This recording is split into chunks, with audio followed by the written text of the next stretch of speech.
بزرگان محترم، ابھی ہماری فہرست میں بڑی بڑی شخصیات کے اسماء گرامی درج ہیں،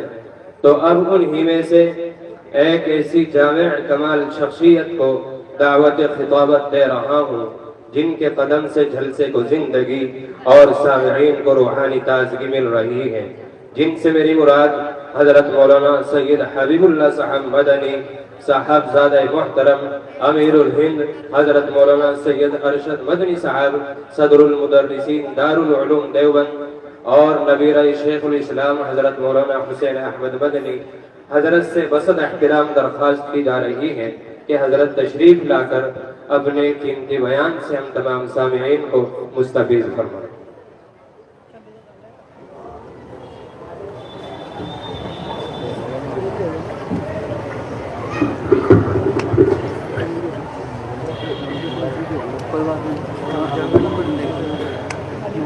الحمد لله رب العالمين والصلاة والسلام على سيد الأنبياء والمرسلين وعلى آله وأصحابه أجمعين، أما بعد فأعوذ بالله من الشيطان الرجيم، بسم الله الرحمن الرحيم، وأطيعوا الله ورسوله ولا تنازعوا فتفشلوا وتذهب ريحكم واصبروا إن الله مع الصابرين۔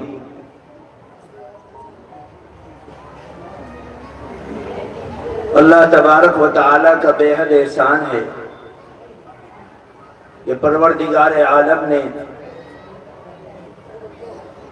قرآن پاک کی مناسبت سے ہم لوگوں کو یہاں جمع ہونے کی سعادت نصیب فرمائی۔ اللہ تعالیٰ اس مل بیٹھنے کو، جمع ہونے کو، سننے سنانے کو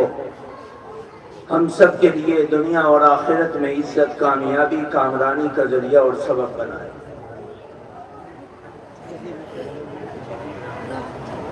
آقائے نامدار سرکار دو عالم جناب محمد الرسول اللہ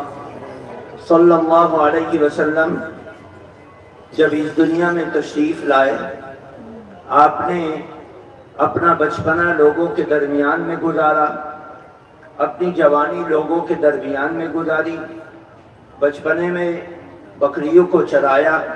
بچوں کے ساتھ کھیلے، اور جو ایک بچہ بحیثیت بچہ ہونے کے جو اعمال کرتا ہے، آقائے نامدار سرکار دو عالم جناب محمد الرسول اللہ صلی اللہ علیہ وسلم ان اعمال کو کرتے تھے۔ آپ جب شعور کی حالت میں آئے اور آپ جوان ہوئے تو جوانی کے عالم میں اللہ کے نبی صلی اللہ علیہ وسلم نے تجارت بھی کی اور معیشت کو درست کرنے کی کوشش بھی کی، اور کھانے کمانے کے سسٹم سے جڑے، اور پھر ایک 40 سال کی عمر گزرنے کے بعد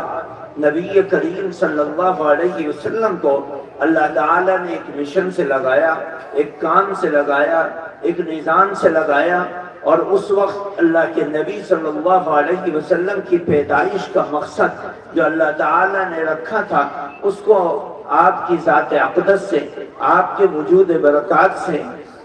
دنیا کے اندر ہدایت کے کام کو لیا گیا، اور آپ کو پیغمبرانہ اور رسالت کے نام سے، رسالت کی شان سے آپ کو روشناس کرایا گیا، اور آپ کو بتلایا گیا کہ آپ کو کرنا کیا ہے۔ نبی پاک صلی اللہ علیہ وسلم کیونکہ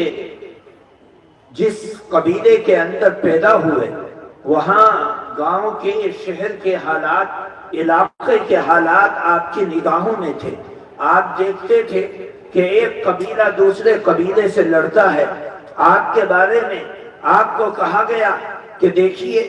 یہ قریش کا قبیلہ ہے، یہ قبیلہ دوسرے قبیلے کے ساتھ نفرت کرتا ہے، یہ یہودیوں کا قبیلہ ہے کہ یہ قبیلہ دوسرے قبیلے کے ساتھ نفرت کرتا ہے۔ اوس و خزرج کی لڑائی ایک لمبے عرصے سے لگی رہی، مشرکین مکہ کے آپس میں ٹھنی ٹھنائی 100 سال کے عرصے سے لگی رہی، اور صرف ایک معمولی چیز پر لڑائی ہوئی تھی، جس لڑائی کا سلسلہ 100 سال سے زیادہ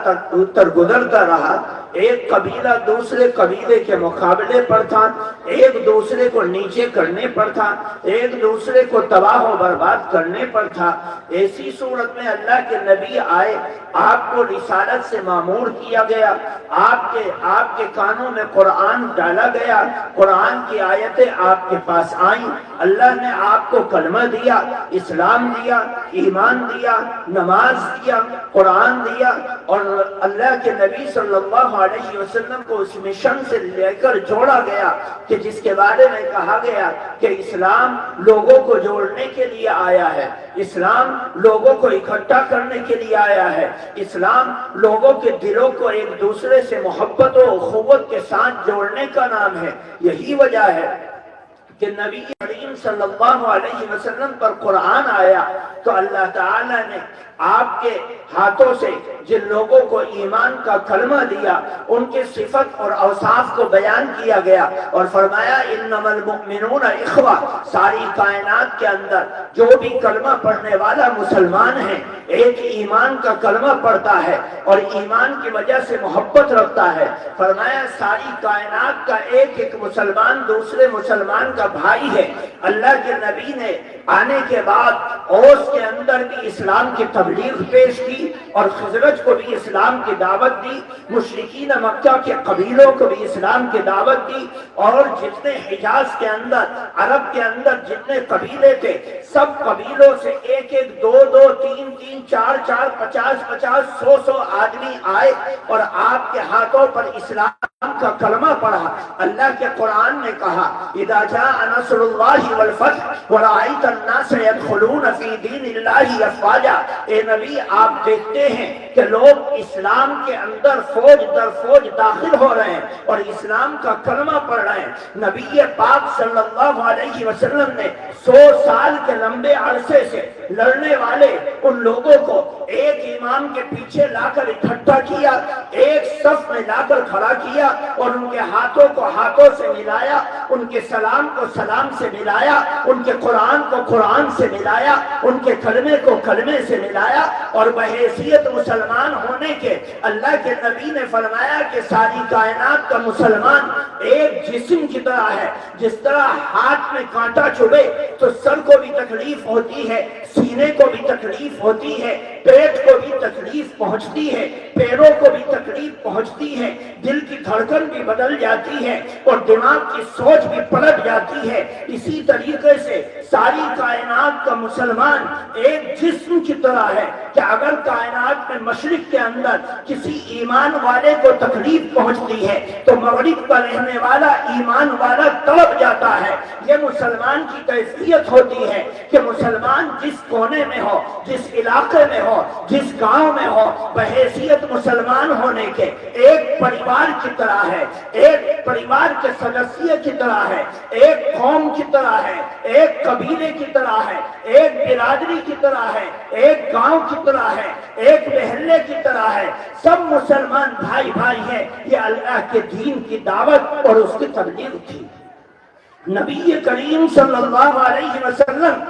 آپ امام بن گئے، امام کے پیچھے صف لگی ہے، اسی صف کے اندر ابو بکر ہیں، اسی صف کے اندر عثمان ہیں، اسی صف کے اندر عمر ہیں، اسی صف کے اندر علی ہیں، وہ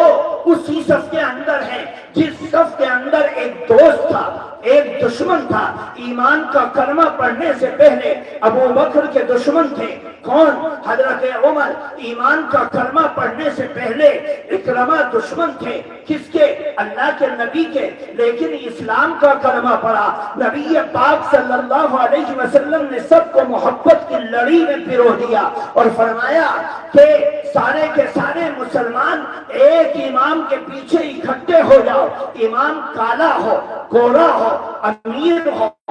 غریب ہو، اپر کاسٹ ہو، لور کاسٹ ہو، کوئی بھی ہو، مشرق کا ہو، مغرب کا ہو، دنیا کے کسی بھی کونے کا ہو، یہ امام ہے۔ اس امام کے پیچھے امام کہے گا کہ اللہ اکبر، ساری کائنات کا ایک ایک مقتدی اس کے پیچھے اللہ اکبر کہہ کے ہاتھ باندھ لے گا، امام کی اتباع کرے گا، یہ نہیں دیکھے گا کہ امام کس نسل کا ہے، کس قوم کا ہے، کس برادری کا ہے، کس گاؤں کا ہے، یہ نہیں دیکھے گا، بلکہ ایک امام کے پیچھے نبی نے لا کر اکٹھا کر کے اس بات کا اعلان کیا کہ دیکھو اے ایمان والو، اپنے دلوں میں نفرت پیدا مت کرو، اپنے دلوں میں پیار رکھو، اپنے دلوں میں محبت رکھو، اپنے دلوں کے اندر اتحاد رکھو، سب بھائی بھائی بن کر رہو۔ یہ اتحاد و اتفاق کی مثال کائنات میں کسی مذہب نے نہیں دیا، صرف اسلام ایسا تھا کہ اس اسلام نے لوگوں کو ایک لڑی میں پرویا،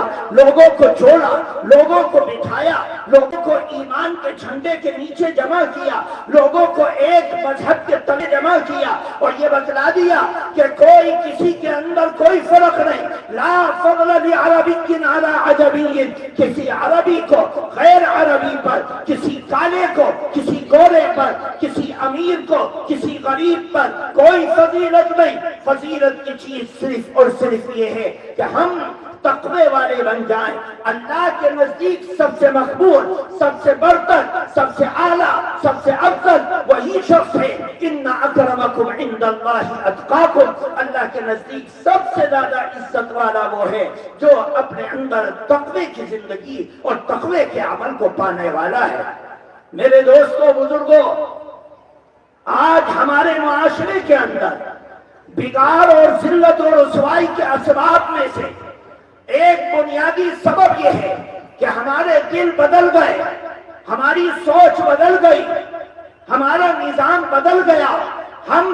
پڑوس سے نفرت کرتے ہیں، محلے میں نفرت کرتے ہیں، گاؤں میں نفرت کرتے ہیں، جھگڑے کرتے ہیں، اور ساری دنیا کے ایک اپنے اندر پیدا کر کے ایک مسلمان دوسرے مسلمان کو ذلیل کرنے کے لیے، اس کے اوپر مقدمے لگانے کے لیے، اس کو تھانہ اور کورٹ کچہری میں بھیجنے کے لیے، اس کو ذلیل اور رسوا کرنے کے لیے ایک مسلمان دوسرے کے در پر کھڑا ہے کہ کسی طرح اس کو ذلیل کر دیا جائے۔ اب کیوں جو الیکشن قریب آ رہے ہیں ہم ایک دوسرے کی ٹانگ کھچائی کے اندر پڑے ہوئے ہیں۔ نبی نے ایک جھنڈے کے نیچے جمع کیا، بنی ہاشم کو بھی، بنی امیہ کو بھی، خزرج کو بھی، اوس کو بھی، قریظہ کو بھی، کلاب کو بھی، اسلم کو بھی، سب کو ایک جھنڈے کے نیچے جمع کیا کہ کوئی قوم قبیلہ نہیں، صرف اور صرف ایمان اصل جھنڈے کی چیز ہے کہ اس ایمان کے جھنڈے کے نیچے سب جمع ہو جاؤ۔ آج ہمارے دیہاتوں کے اندر، محلوں کے اندر، گاؤں کے اندر اپنی ناک کے لیے، اپنی انا کے لیے، اپنے نام کے لیے، اپنے پردھانی کے الیکشن کے لیے جو کچھ ہو رہا ہے ہم اپنی نگاہوں سے دیکھ رہے ہیں۔ سسٹم کو بگاڑنے کی کوشش کی جا رہی ہے،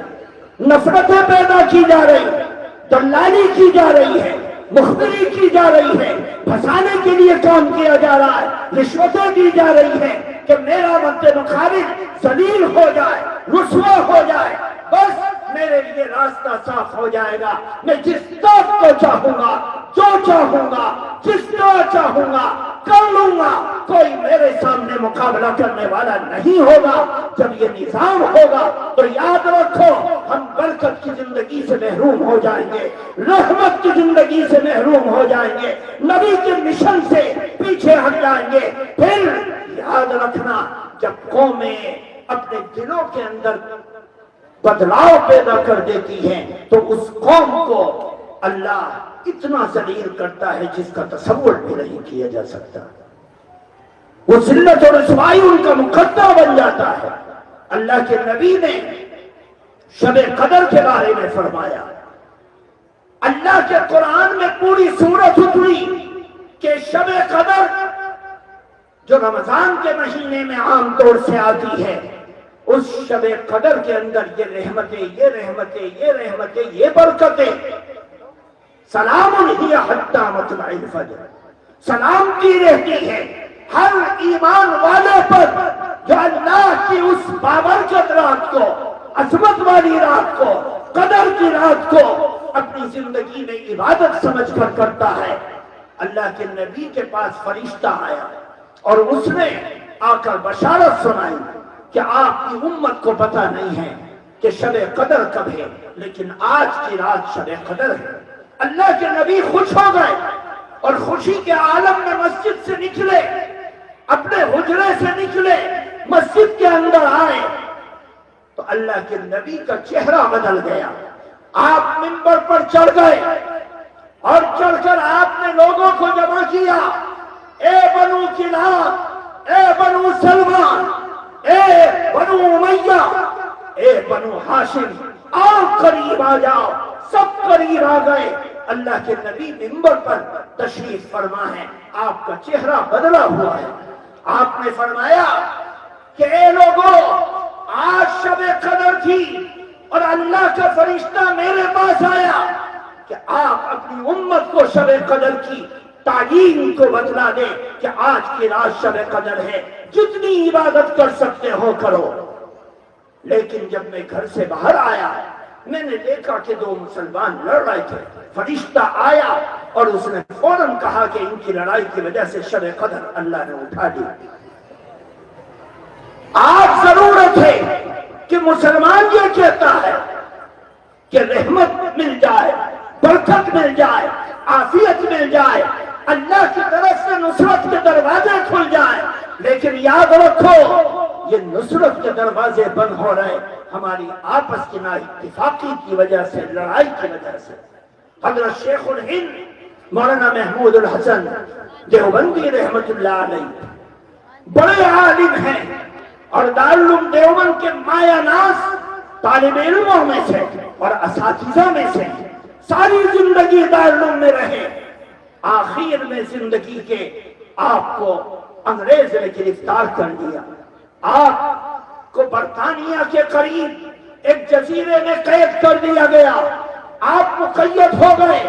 اور 4 سال کے آس پاس اس جیل کے اندر رہے۔ جیل سے جب آزاد ہو کے بمبئی کے ساحل پر اترے تو آپ کے شاگردوں کا، محبت کرنے والوں کا، مریدین کا ایک لمبا ہجوم تھا۔ آپ آئے، مختلف جلسے ہوئے، لوگوں نے کہا آپ نے کیا تجربہ حاصل کیا؟ انہوں نے کہا کہ ہم 4 سال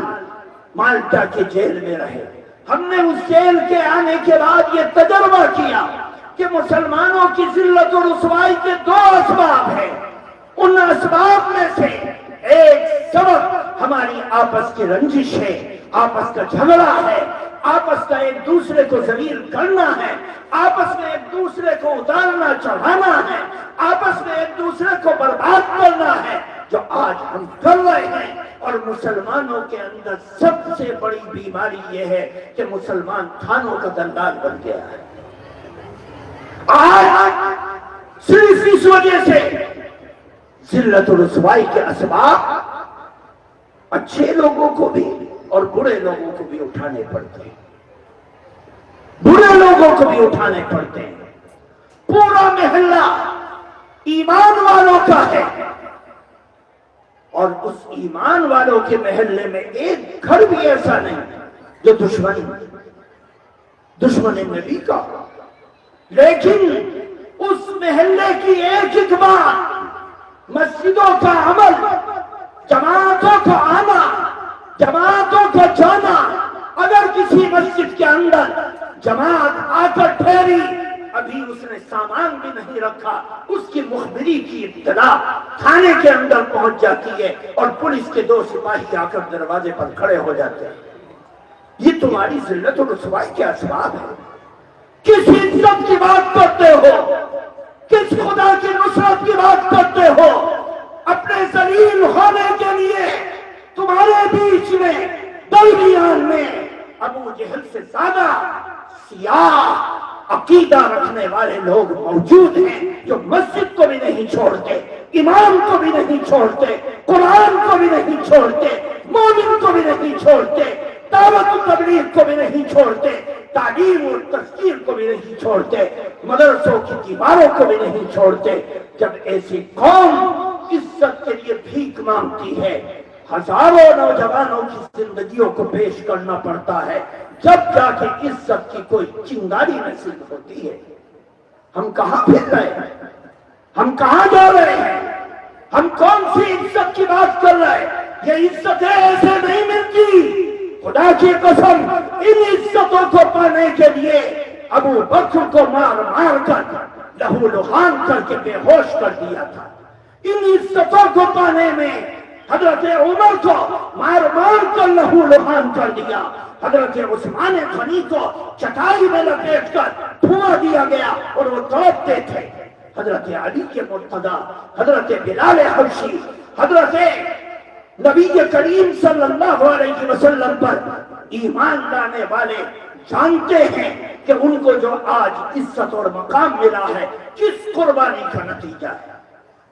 ہم تو اپنی قوم کو بیچ رہے ہیں، اپنے مذہب کو بیچ رہے ہیں، نبی کی ٹوپی کو بیچ رہے ہیں، نبی کی غیرت کو بیچ رہے ہیں، نبی کی نماز کو بیچ رہے ہیں، نبی کے کردار کو بیچ رہے ہیں، نبی کے اخلاق کو بیچ رہے ہیں۔ میرے دوستو،